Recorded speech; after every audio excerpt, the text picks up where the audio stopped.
Bonjour et bienvenue dans ta nouvelle vidéo.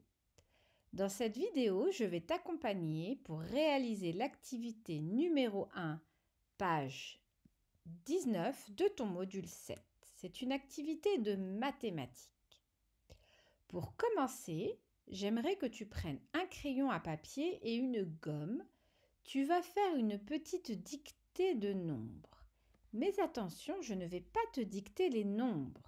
Je vais te dicter des petites additions et tu vas devoir calculer le résultat et l'écrire sur la ligne. Alors, comme ça peut prendre un petit peu de temps, tu peux mettre en pause la vidéo, faire le calcul sur une feuille de brouillon ou sur ton cahier de brouillon et ensuite écrire le résultat ici. Mais si tu y arrives, tu peux même essayer d'utiliser ta tête ou tes doigts. C'est toi qui vois. C'est parti. 4 plus 3. 6 plus 5. 9 plus 3.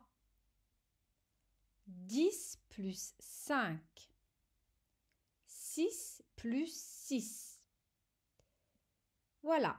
Je ne sais pas quelle est la technique que tu as utilisée, mais si tu as utilisé ta tête et tes doigts, n'oublie pas de mettre le plus grand nombre dans ta tête et d'utiliser tes doigts pour ajouter. Voilà, maintenant nous allons passer à l'activité qui est en dessous. Pour commencer, je vais essayer de faire un petit rappel. Ici, nous avons des règles graduées. Ce sont des lignes avec des petits bâtons et des numéros, des petits chiffres qui sont un petit peu partout. Tu peux trouver cette règle graduée dans l'annexe de ton module 7 à la page 143. Tu peux découper ces différentes règles graduées et les garder près de toi. Tu en auras certainement besoin pour faire l'activité du jour. Donc sur cette règle graduée, nous avons des nombres qui ont été placés pour nous. Nous avons 0, 5, 10, 15, etc., etc. Ce que j'aimerais que tu fasses pour commencer, c'est qu'avec ton petit crayon à papier, tu mettes les numéros qui sont entre les grands numéros. Là, j'ai commencé à le faire, mais regarde. Normalement, ta règle graduée ressemble à ça. 0, 5, 10, 15, etc., etc. J'aimerais que tu mettes, après 0, c'est 1, donc tu vas mettre 1. Après 1, c'est 2, donc tu vas mettre 2. Après 2, c'est 3, 4, et ainsi de suite. Après 5, c'est, 6, donc tu vas mettre 6 à côté du 5, et ainsi de suite. Pour pouvoir ensuite avoir tous les numéros qui sont placés sur ta règle graduée. Là, je vais mettre 6, voilà, et ainsi de suite. Maintenant, ce qui nous intéresse. Imaginons que je te dise l'opération suivante. J'aimerais que tu me fasses 5 plus 3. Alors, c'est un calcul qui est relativement simple que tu peux faire de tête. Tu mets 5 dans les doigts, 3 là, ok, on peut calculer. Mais imaginons que on ne veuille pas utiliser ni sa tête ni ses doigts. Je vais d'abord aller regarder 5. Où est mon 5? Il est là. Ok, je le vois.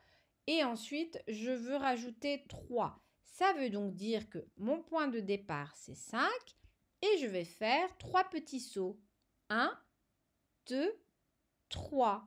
Donc, j'atterris ici. Maintenant, il reste à savoir quelle est cette case. Normalement, comme tu as fait le petit travail que je t'ai demandé, tu vois très facilement que la case où on atterrit, c'est la case du chiffre 8. Oui, alors je vais la mettre ici. Voilà, donc ici, on a 8. Donc, si je fais 5 plus 1, 2, 3, j'atterris bien sur 8, donc c'est égal à 8. Voilà. De la même manière, donc tu constateras que quand on veut ajouter, on va vers la droite.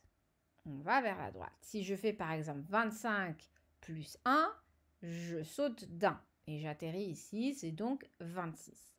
Si je t'avais demandé 5 moins 2, souviens-toi, le moins, ce n'est pas comme le plus. Le plus est une sorte de petite croix. Le moins que je vais te mettre ici en rouge, c'est une sorte de petit tiret. Quand on fait un moins, on dit qu'on fait une soustraction, on enlève des choses. Par exemple, j'ai 5 bonbons, j'en mange 2. Ou j'ai 5 billes, j'en perds 2. Sur la règle graduée, si je fais 5 moins 2, je vais donc me mettre sur le chiffre 5. Il est là, je le vois.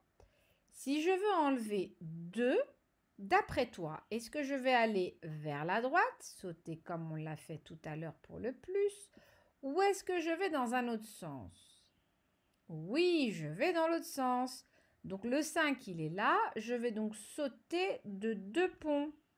1, 2. J'atterris sur le 3.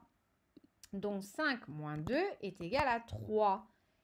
Donc ce que tu dois retenir, c'est que lorsque je fais plus, sur ma règle graduée, je vais vers la droite. Je te le mets en bleu, comme le signe plus.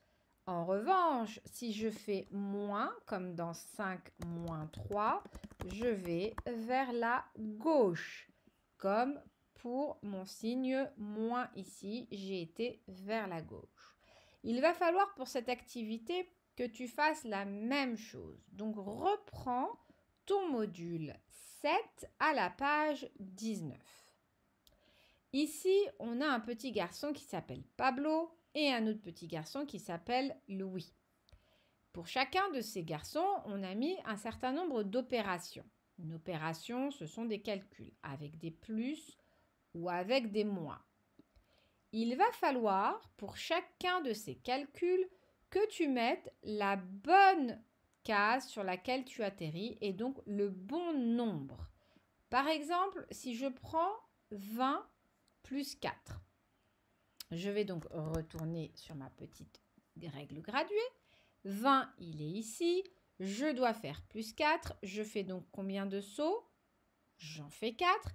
Mais est-ce que ces sauts, je les fais vers la gauche ou est-ce que je les fais vers la droite? 20 plus 4, c'est du plus. Je vais donc vers la droite. Et donc, je saute de 4 ponts. 1, 2, 3 et 4. Donc, j'atterris ici, ce qui fait donc 24.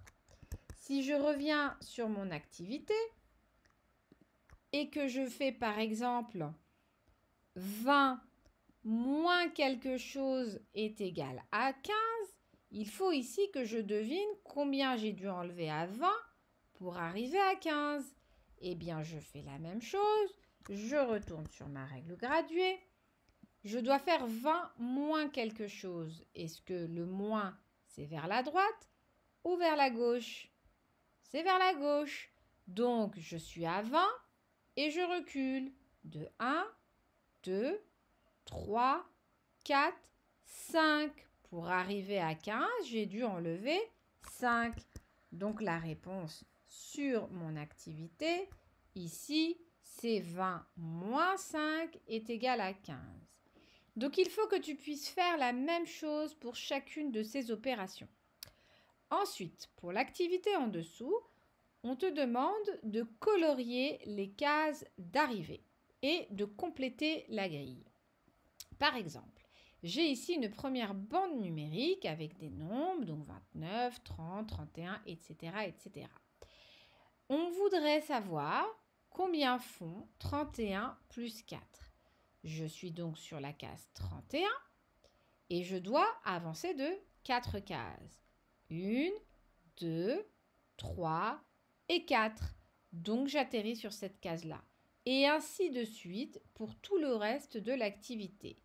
Voilà, je te laisse compléter cette activité. N'hésite pas à revoir cette vidéo depuis le début si tu as des petits doutes ou des petites hésitations. À bientôt!